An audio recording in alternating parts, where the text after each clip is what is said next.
Eu estava pensando a respeito de como trazer para vocês uma palavra que representasse tudo aquilo que todos os seres humanos na face da Terra fazem a todo instante, mesmo que nem se deem conta de que estão fazendo. E como no TEDx tudo é muito curtinho, a gente tem que falar muito em poucas palavras, eu procurei uma única palavra que pudesse me dar essa situação. E a palavra que me veio foi... obrigado. A palavra que me veio foi mudança. Nós todos mudamos o tempo todo, a cada segundo, sem que estejamos nos dando conta disso. A cada coisa que eu falo e que chega aos seus ouvidos, uma grande ducha de hormônios, de neurotransmissores, começa a ser levada para a sua corrente sanguínea. Coisas que nós vemos, coisas que nós pensamos, já começam a mudar a nossa própria biologia. E mudança faz parte de todos os momentos da nossa vida. Estar neste lugar já é uma possibilidade de mudar, de alterar significativamente tudo aquilo que nós vivemos. Se você agora, por exemplo, tocar a pessoa que está aí ao seu lado, que tal fazer isso por um instante? Um lugar, por favor, respeitoso. Tá? Você, além de estar mudando a vida desta pessoa, você está mudando a sua própria.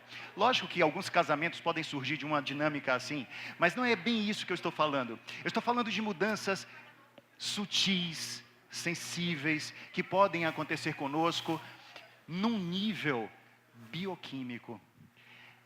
Amigos, tudo muda o tempo todo. Existia um filósofo na Grécia, 500 anos antes de Cristo, chamado Heráclito. E ele nos dizia o seguinte: nenhum homem mergulha o pé no mesmo rio 2 vezes. Primeiro porque, na segunda vez, o rio não é mais o mesmo, as águas já mudaram. E segundo porque este homem não é mais o mesmo, o dono do pé já mudou, já se transformou. Mudança, mudança, mudança, mudança. Nós estamos mudando o tempo todo, a vida toda. E existem pessoas que parece que foram construídas pelo universo para influenciar nossas vidas, para mudar quem nós somos, para mudar as nossas mentes o tempo todo. Eu digo que são pessoas ávidas por influenciar significativamente. Nossos pais. É bem provável que você já tenha se pegado, por exemplo, fazendo, pensando ou dizendo coisas que o seu pai dizia, que a sua mãe dizia. E de repente você se dá conta do quanto está reproduzindo coisas que eles te disseram. E dessa forma, você ganhou algum tipo de contribuição paterna ou materna. Mas é possível também que aquelas pessoas que já foram para sessões de terapia se vejam nelas falando mal de papai e mamãe. Estou falando bobagem? Alguém já foi para a terapia e falou mal de papai e mamãe aqui? É muito comum. Pessoas ávidas por influenciar significativamente as nossas vidas. Nossos pais. Eu me lembro de uma situação quando eu tinha mais ou menos uns 11 anos de idade. Eu vivia com o meu irmão pendurando-me nos galhos de uma goiabeira que nós tínhamos no quintal de casa. Essa goiabeira era o nosso playground. Nós ficávamos que nem macaco, nós arrancávamos as goiabas, nós vivíamos felizes com aquela goiabeira. E aí um dia meu pai chegou de forma meio solene para mim e disse: meu filho, a goiabeira vai ser arrancada. Não tem como mudar essa decisão, porque essa goiabeira tem as suas raízes interferindo na tubulação de esgoto da casa, vai trazer problemas. Eu fiquei muito triste, meu irmão também, íamos perder o nosso playground. E aí, um dia antes da derrubada da árvore, eu fui até ela e me despedi da árvore. Solenemente me despedi da árvore. E de repente eu vi num dos seus galhos uma última goiaba. Era perfeita, eu arranquei, fiquei olhando para ela, linda, cheirosa, apetitosa. E antes de dar uma mordida bem certeira, eu pensei: e se a árvore tiver envenenado essa goiaba? Ela sabia que ia ser derrubada, e como vingança, ela resolveu envenenar essa última goiaba. E fiquei com aquela vontade de morder a goiaba, e afastava de mim com medo da goiaba estar envenenada. Coisa de criança e adolescente que adorava histórias de terror, gibis de realismo fantástico, ficção, fantasia.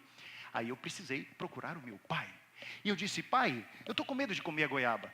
estou com medo, porque ela pode estar envenenada. E meu pai disse, Calzinho, meu filho, meu pequeno, meu filhote, é muito mais provável que, sabendo que iria ser arrancada, a goiabeira colocou nesta goiaba não o veneno, mas o melhor de si. Ela queria ser lembrada por nós como uma boa árvore por dar bons frutos.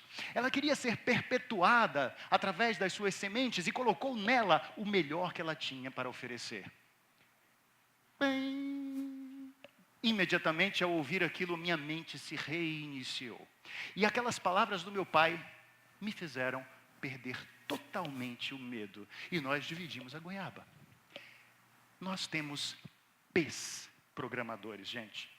P's programadores. Não apenas os nossos pais, mas padres, pastores, políticos, propaganda, professores, parceiros nossos, amigos, nossos pares amorosos, cônjuges podem programar as nossas mentes. Você já deve ter percebido o quanto algumas pessoas que são importantes, decisivas para as suas vidas, falam coisas e vocês absorvem como se aquilo fosse uma verdade. Até mesmo palestrantes podem programar as suas mentes. Aliás, vocês vieram aqui para isso. Acredito que vocês vieram ter duchas de programações positivas. Mas não se enganem. Há programações positivas dos P's programadores e há programações negativas. A vida é uma chuva de programações na qual estamos o tempo todo nos molhando. E é muito importante percebermos quando podemos reprogramar a nossa mente para justamente limpar aquelas programações que não são boas e captar aquelas que são poderosas. Existe, por exemplo, um pensador, e este pensador é muito importante para mim. Ele é William James, considerado o pai da psicologia moderna.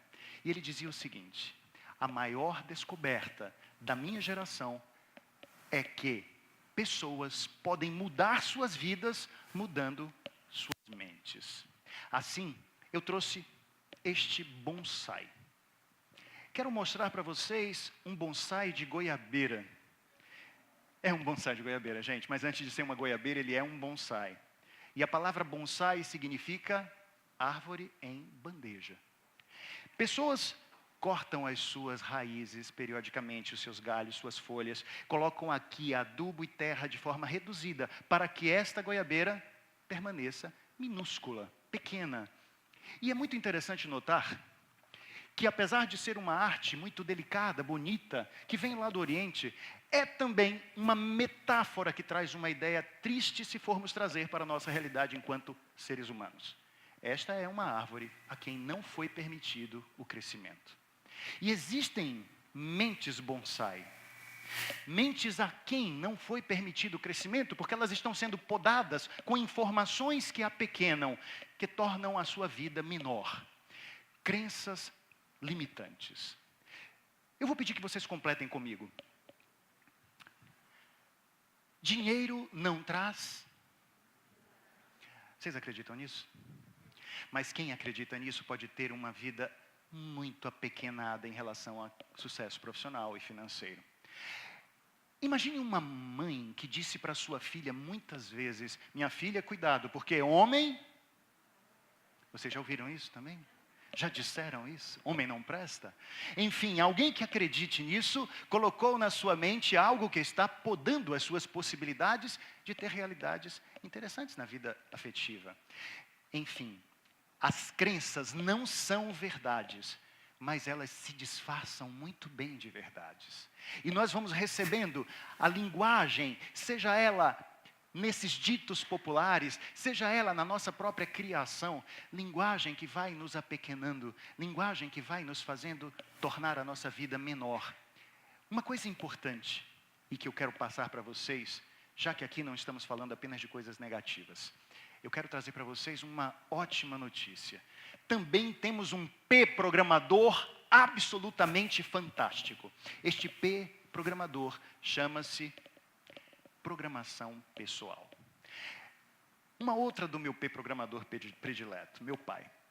Meu pai, ele estava se barbeando no banheiro e eu tinha uns 6 anos de idade e olhava para ele de baixo para cima, logicamente. E quando meu pai estava lá se barbeando, eu vi também na parede um mosquito, um pernilongo. E aí, plá, matei o danadinho e ele ficou na parede do banheiro, agarrado e morto. E aí, eu disse ao meu pai, pai, por que o mosquito ficou assim quando eu o matei? E o mosquito lá, né? E aí meu pai disse, Calzinho, meu filho, meu pequeno, meu filhote, é muito simples. O pai dele disse que quando ele morresse, ele deveria ficar assim. E ele obedeceu. Eu não sei se vocês notam, mas naquele momento meu pai estava me dando uma crença, uma programação. De quê? De que nós devemos obedecer os nossos pais até a morte. E foi uma crença que eu abracei na minha vida e que pautou a minha existência. Eu fui um menino muito obediente, um adolescente que não deu trabalho. E aos 16 anos eu fiz o meu primeiro vestibular para engenharia química, que não tem nada a ver comigo, por influência paterna. Mas depois, as minhas possibilidades se agigantaram quando eu próprio comecei a reprogramar a minha mente, a reiniciar a minha mente. Eu recebi dele muitas informações positivas, mas também recebi algumas que não combinavam com o meu jeito de ser. E é isso que nós podemos fazer quando entramos num processo de autoconhecimento. Observar quais são as crenças que funcionam, quais as que não dão certo na nossa vida e usar o nosso poder de autoprogramação para dar um reinício à nossa vida a partir da mudança daquilo que temos dentro da mente. Amigos, um pensador francês, Jean-Paul Sartre, que gosto muito de ler, ele dizia: o mais importante não é o que fazem conosco, mas o que nós fazemos com aquilo que fazem conosco. Eu, nesse momento, em que estou muito feliz e honrado em participar do TED, este é um instante de dar a minha gratidão ao meu pai, Sr. Carlos Mascarenhas, porque o que ele fez me ajudando a ser o ser humano que eu sou, dando umas mancadas aqui, mas acertando em muitos momentos, foi: ele me ajudou a pegar o bonsai da minha mente nas minhas mãos e a colocá-lo de volta na terra. E acho que cada um de nós pode fazer isso. Cada um de nós tem o poder de agigantar a árvore que se encontra dentro de si e não ser apenas um ser condenado a ter tamanho diminuto. Se nós cavarmos o bonsai, ou melhor, se nós cavarmos um lugar para o bonsai ficar enterrado, ele poderá ter toda a possibilidade de crescimento. Eu poderia dizer ao meu pai, por exemplo, que o calzinho dele, seu filhote, seu pequeno, está bem plantado na terra, porque ele contribuiu decisivamente para isso. E acho que cada um de nós, além de termos P's programadores, somos também P's programadores. E as nossas falas, as nossas comunicações, o nosso sorriso, a nossa postura pode mudar o mundo. Eu gostaria de dizer que as pessoas que ajudam a colocar mais bonsais na terra serão eternamente lembradas. Conexão é isso. Ajude seres humanos a colocar os bonsais mentais que têm no chão e a se transformarem em seres gigantescos. Eu acredito que essa é a nossa proposta. Num TED, o que queremos é ajudar seres humanos a não serem mais bonsais e a se tornarem grandiosos e conectados com seres também grandiosos, para que este mundo seja um mundo grandioso. Muito obrigado. Muitíssimo obrigado.